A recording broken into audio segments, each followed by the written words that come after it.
How's it going, guys? This past week in Destiny, we had a brand new dungeon drop on us, the Spire of the Watcher. Now, I'm going to make a guide video, which is what this is, obviously. You can tell by the thumbnail and the title and all that good stuff. My first time making a guide on a dungeon, so hopefully it goes pretty well. Before we get into the video, I would first like to announce that I'm going to be opening a Discord community server for people who need help with LFGing and just want a place to hang out. I'm going to leave that link in the description. And with that, let's go over today's sponsor and then get right into the next to the Enclave, since this dungeon takes place on Mars. Now, when you load in, you're just going to mosey on down the old dusty trail until you are met with one lone Vex outlaw. Gun him down in the streets and all his posse members are going to come out and try to stop you from entering this particular spire. Now, this is where you learn the main mechanics of the dungeon. There are two particular parts you're going to learn here. First of which is the Void Minotaurs here. When they are defeated, they drop a buff called Arctrition. Now, what that allows you to do is shoot the arc nodes that are all around this particular area, allowing you to chain the cables back to where you need to go. The second thing you're going to learn here is cable management. That is the whole part of this dungeon. It's a very simple mechanic, but it's actually used quite well here. The goal for this technically first encounter, even though you don't get any loot from it, is to just open the door to this area. What you're going to have to do is access and open all of the nodes on the door in front of you. There are 4 of them. Me and my team made a mistake of, this is where you start, and then you have to follow the chain to the end, when it's actually quite the opposite. What you need to do is follow the cord to the start. You can tell it's a starting node because they have little plates with arrows on them. Once you shoot the first one, you just follow the blue glowing wire to the next one and carry on until you complete the entire chain. You're going to do that 4 times and then the door is going to open for you. Now, once the door is open, you're going to slide down and hopefully you don't die, because the first time me and my teammates did this, we all died, had to wipe, reopen the door and slide back down. But once you get in here, you're going to just jump up, you're going to go around, and then you're going to be met eventually with a jumping puzzle. This jumping puzzle is really not that difficult. There was only one jump in the entire thing that made me go like, how are we going to make this jump? But it was pretty easy once I just put on a sword and just swung over there. Very simple jumping puzzle. Once you get through this jumping puzzle, we are actually going to be introduced with the first actual encounter of this dungeon. During this first encounter, it's just going to be a lot of the same, with some more jumping. Actually, a lot of jumping. The whole point of this first encounter is to ascend the spire while activating all the arc nodes you can see around you to activate grav lifts to take you up higher. Now, the same thing applies here. You're going to find the Void Minotaur, get the buff, finding the starting point, and then just go around and make sure you shoot all the nodes in order. You're going to do this 3 times. The first time you do it, you're going to activate a grav lift. You're going to go up, repeat the process. Then you're going to go up one more time, repeat the process again, and then your loot is going to fall for you, basically just in front of the next gravity lift. So things that you want to take note of in this area.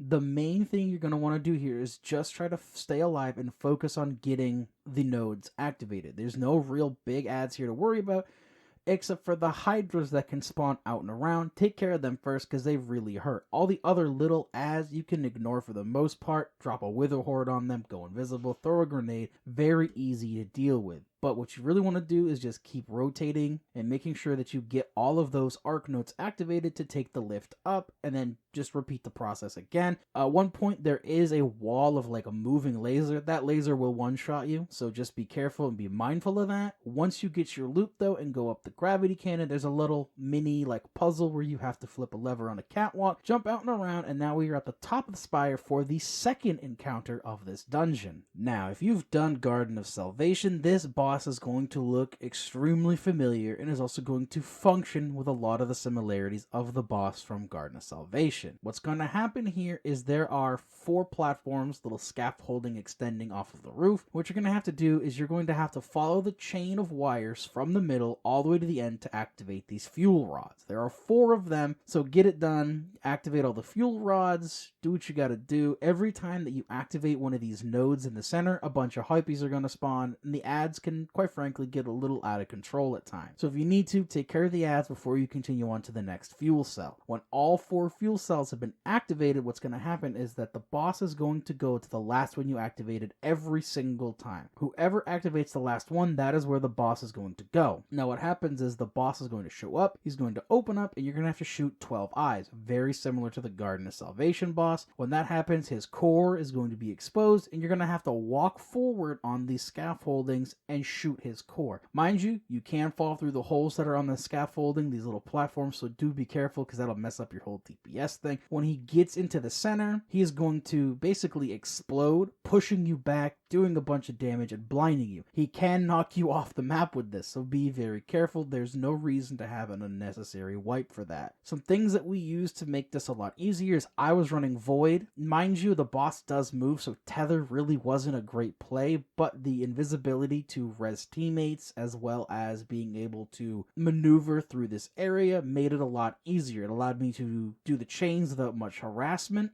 My other friendly ran Nova Bomb. Devour kept him alive very well, and my other friend ran Wall of Radiance to get a little bit of extra damage that we could before we moved on. Obviously, when people start finding out better strategies, that's going to be the way to go, but this is what we used. Again, I like Tether, I like that they buffed it, but these moving bosses do make it a little hard for Tether to be useful here, but it's still a usable subclass because, again, you want to stay alive and keep your teammates alive. Once you kill the boss, all the loot that you're going to get from this particular encounter is going to be over the center door. It's going to open up, and the loot's going to be in the chest in the middle, and Osiris is going to freak out, tell you you have to now travel down the server stack. This confused me and my teammates at first. We went out and around, we couldn't figure out how to get down, and you literally just go down under the chest, and there's a way down from there. While you are descending through the server stack, you're going to learn a new mechanic. These red wire nodes all have to be shot basically within a short amount of time to stay active. They will deactivate, whereas the yellow ones will stay active and then just continue on to the next node. These red wired ones, however, will turn off. So you have to shoot them fast enough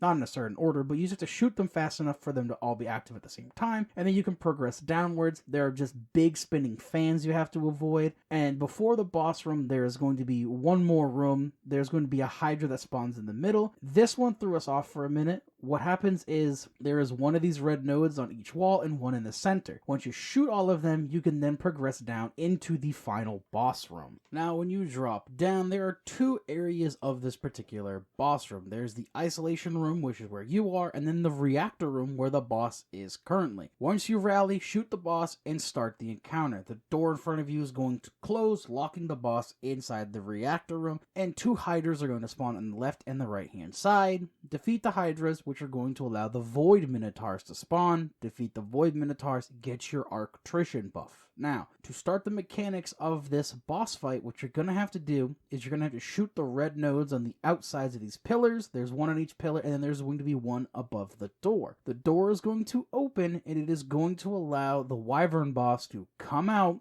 and roam around wherever he freely pleases, which can be very annoying because he can get in your way. If you're trying to shoot one of the nodes and his little wings are out, he'll block all your shots.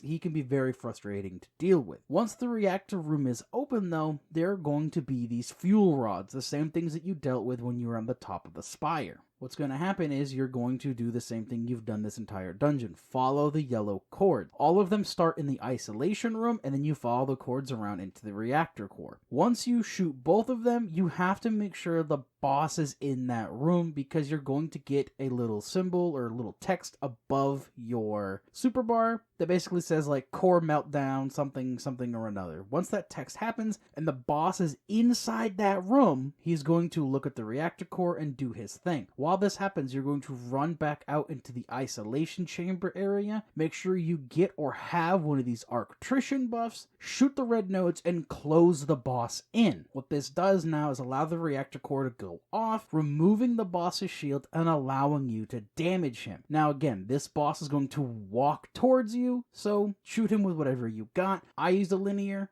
I'm probably going to swap to something more like a rocket or a grenade launcher next time, just so I can have more damage and I don't have to worry about hitting crits, because he moves really fast and he hides his crit. Once you do damage to him though, he will eventually become immune and you will have to restart that whole process until you defeat him and your loot drops right in front of you. Now this dungeon, I actually really enjoyed, to be completely honest. It was very unique mechanic with the cable management. Yes, they reused the Garden of Salvation boss, but you know, it is what it is at this point. They have a lot of assets in the game, a lot of models they can take from. I just wish they would have done something different than like, oh, shoot the 12 eyes, yada yada yada. If they would have done something different than that, I'd have been even more okay with it. Some things it's just gotta be the way it is. For whatever reason, when it comes to the development time, it is what it is. Again, I would have liked to see something a little different with that particular boss, but overall, I really enjoyed this dungeon. The loot in this dungeon is so nice. I like cowboy themed things, so I love the aesthetics of this dungeon. Of course, we have the returning 7th Seraph carbine and the 7th Seraph officer revolver. I wish they would have changed their design just a little bit, changed their colors up, give them a more western color dynamic, I guess, just to make them feel a little different, but these are honestly two of the best 7th Seraph weapons that we ever got. With that being said, though, that is the end of the guide video. Hopefully, you found it informative, useful, and can use it in your own runs. Of course, again, that Discord server link is going to be in the description. I'm going to make a community post about it. Also, check out those links for the Blazing Boost stuff. And of course, I'll see you guys in the next video.